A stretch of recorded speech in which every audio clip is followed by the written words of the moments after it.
Salut chers amis démocrates africains, peuple du monde entier. Nous tenons à vous passer quelques informations les plus cruciales. Bon, nous avons mis la vidéo du président Tshisekedi sur notre mur. Son discours, là, il a tenu devant tous les investisseurs lors du sommet UK Afrique. La RDC a été invitée et le président Tshisekedi a fait un discours là-dessus. Vous allez remarquer une chose. Premièrement, il n'a pas perdu une page. Il n'a pas dit « j'ai perdu une page ». Il était concentré, focus, comme on dit.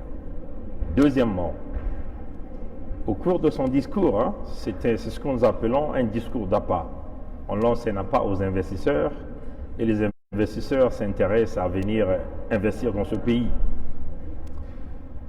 Le discours du président Tshisekedi a été clair. Il dit « j'ai dans ma délégation des chefs d'entreprise, d'État et civils ».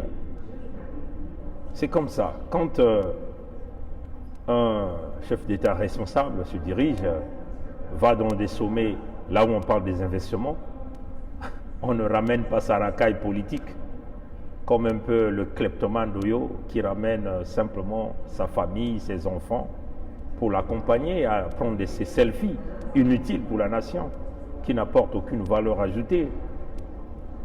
On emmène des économistes, des hommes intelligents, des chefs d'entreprise qui ont envie de pouvoir apporter du savoir. Donc, emmener l'argent dans notre pays pour diminuer le taux de chômage, pour booster ce que nous appelons la croissance. La croissance ici, ce n'est pas la croissance de Sassou où il joue dans ses petits calculs. Nous voulons parler d'une croissance où tout le monde sent qu'il y a une croissance. C'est-à-dire que les Congolais travaillent, la machine économique roule, l'inflation est à la baisse, ainsi de suite. Donc le discours du Tshisekedi a été un discours qui a vraiment convaincu des investisseurs. On parle des possibilités de taxation, de réduire, de travailler. Donc en réalité, on tend sa main à des investisseurs, ceux-là qui avaient un peu des craintes de venir investir en Afrique, choix. Mais les investisseurs sont rassurés par ce genre de discours. Déjà, quand on a des hommes intelligents, des chefs d'entreprise qui connaissent comment fonctionner l'entreprise, faire fonctionner l'entreprise, c'est un peu s'occuper de son corps. Parce que si tu ne t'occupes pas de ton corps, oui, peut-être que le corps va faire, notre corps d'une manière générale, opère automatiquement, c'est-à-dire que nous n'avons pas envie qu'on puisse nous booster pour uriner. Tout ça, ça se fait, c'est un mécanisme corporel que le Créateur nous a donné. Mais si tu ne t'occupes pas bien de ton corps, tu vas donc faire que ce mécanisme automatique va devenir un mécanisme manuel, et donc qui peut avoir un dysfonctionnement. C'est un peu ça. Quand un investisseur voit un chef d'État venir dans un sommet pareil, l'investisseur se rassure déjà, ce chef d'État vient avec qui? Est-ce qu'il vient avec des entrepreneurs qui ont la connaissance dans la matière, ou il vient simplement avec la famille? Comme un peu le kleptomane voyage autour avec les gens de sa famille, et nous connaissons que ces gens-là voyagent avec ça tout simplement pour planquer l'argent du Congo qu'ils ont pris au Congo, dans le trésor public congolais, l'argent qui se cachait dans leurs bunkers personnels qui sont en train d'emmener, utiliser des valises diplomatiques pour exfiltrer l'argent du pays. Mais le discours du président Tshisekedi, peu importe, vous pouviez le critiquer, oui, moi je ne parle pas ici de la manière dont il a été élu, mais je parle du contenu de son discours qui a été un discours qui a flatté, qui a vraiment intéressé les investisseurs. Et puis la manière dont il a étalé la délégation qui était avec lui. Et vous voyez même qu'à la fin, il dit que je fais juste une introduction.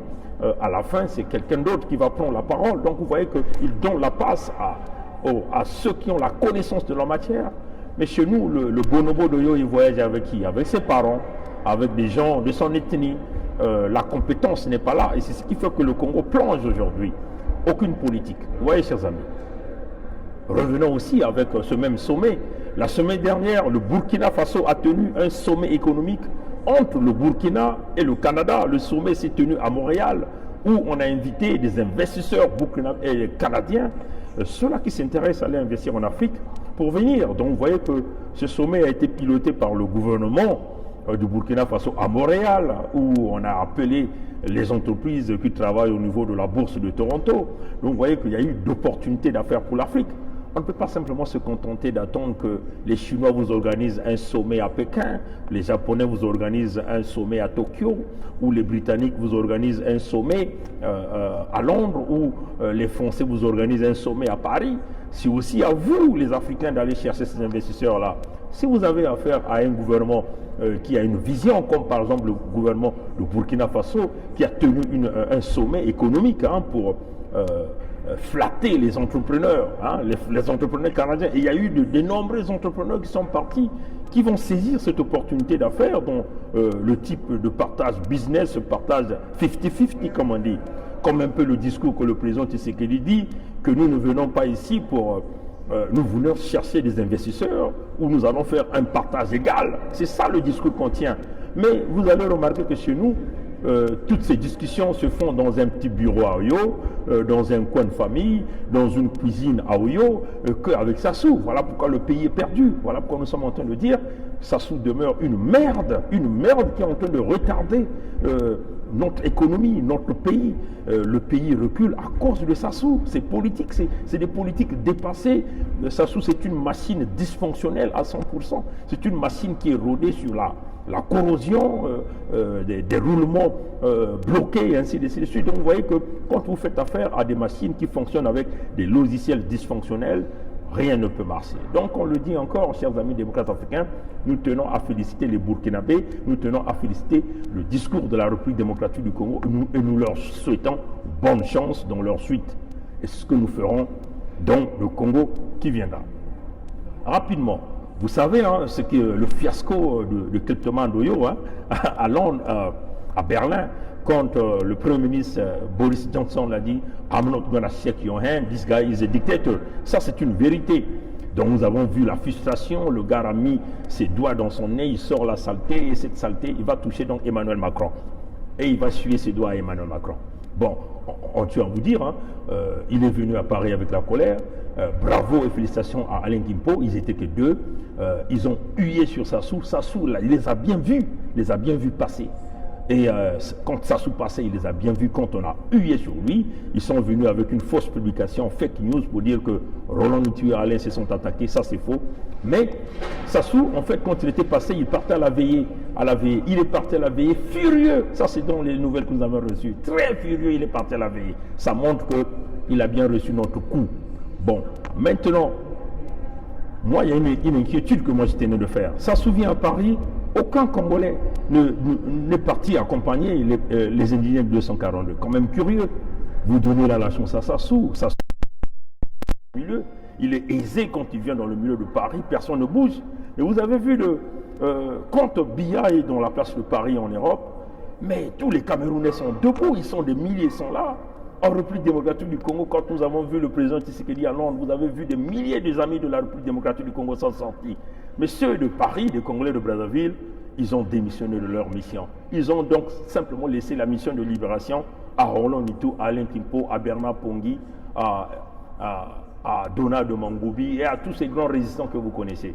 Et ça pose quand même véritablement une inquiétude. Et ça, c'est un policier de la place de Paris qui a dit au président Roland Ntuy, mais Sassou était là, oui. Mais vous étiez où? Mais nous étions là. Vous étiez qu'à deux. Et le policier dit, mais c'est pas possible ça. C'est maintenant que vous devez saisir l'opportunité pour manifester, montrer votre mécontentement auprès des politiciens français. Vous devez savoir que ce ne sont pas tous les politiciens français qui supportent le régime Sassou. Donc vous voyez que, chers amis, c'est quand même regrettable. Sassou se retrouve là, c'est comme sur un terrain conquis.